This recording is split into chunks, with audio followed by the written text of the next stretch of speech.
Subscribe करे खातिर लाल button दबाई और भोजपुरी के ताजा अपडेट पहले पावे खातिर घंटी वाला बटन दबाई।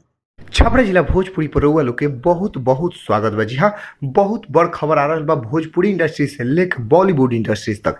जी हाँ, रउआ लोग के बता दी कि पवन सिंह के मेरे रस के कमर गाना गईला के बाद भोजपुरी इंडस्ट्रीज के बहुत बड़ नाम भइल बा। साथे साथे बॉलीवुड के हीरो लोग, हीरोइन लोग सब कोई पवन सिंह के बधाई देले बा और पवन सिंह के बॉलीवुड के रास्ता साफ नजर आ रहा बा। जी हाँ, रउआ लोग के इहो पता होना चाहिए कि मेरे रस के कमर गाना मात्र 2 दिन में बहुत अच्छा रिस्पॉन्स लेके मार्केट में बनल बटे। जी हाँ, रउआ लोग के पता होगा कि चाहिए एगो और बहुत बड़ खुलासा करे जा रहल बानी कि पवन सिंह, भोजपुरी के सुपरस्टार पवन सिंह और बॉलीवुड के super duper star Akshay Kumar दोनों जना बहुत जल्द एगो फिल्म में नजर आई लोग। जी हाँ, बहुत बड़ खबर बटे आज के कि दोनों भोजपुरी स्टार और बॉलीवुड स्टार एक साथ एगो फिल्म में नजर आई लोग। तो बहुत बड़ बात बटे। जी हाँ, रउआ लोग सोचत होकम कि आखिर कौन फिल्म है, आखिर कौन फिल्म है जौना में इ लोग दोनों जना एक साथे काम करी लो। इ तो बहुत बड़ बात हुई। अभी स्क्रिप्ट सोचा रहल बाटे दोनों जना खातिर, फिल्म खातिर कि कैसन स्क्रिप्ट दिया,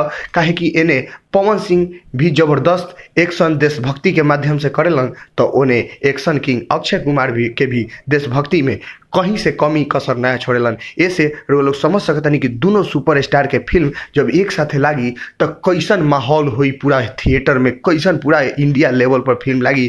तो इन्हें पवन सिंह और अक्षय कुमार दोनों जना जबरदस्त एक्शन करत नजर आइलो। तब पब्लिक के रिस्पॉन्स कैसन रही इ तो देखे वाला चीज बा। कब जब अगला घोषणा हुई तब तक हमनी के देखे बा कि आखिर फिल्म के का नाम होता, के डायरेक्टर बा, के हीरोइन रही, के का रही, हर चीज अभी बाकी बा। लेकिन अभी यह खबर आ रहा बा कि दोनों जना के एक साथ फिल्म बहुत जल्द आ रहा बा। जी हाँ, भोजपुरी के ताजा तरीन खबर वालों के बीच हमनी के ऐसा ही लियावत रहम सन। बस लाल वाला बटन दबा के सब्सक्राइब करी और घंटी वाला बटन दबा के सबसे तेज अपडेट पाई। धन्यवाद।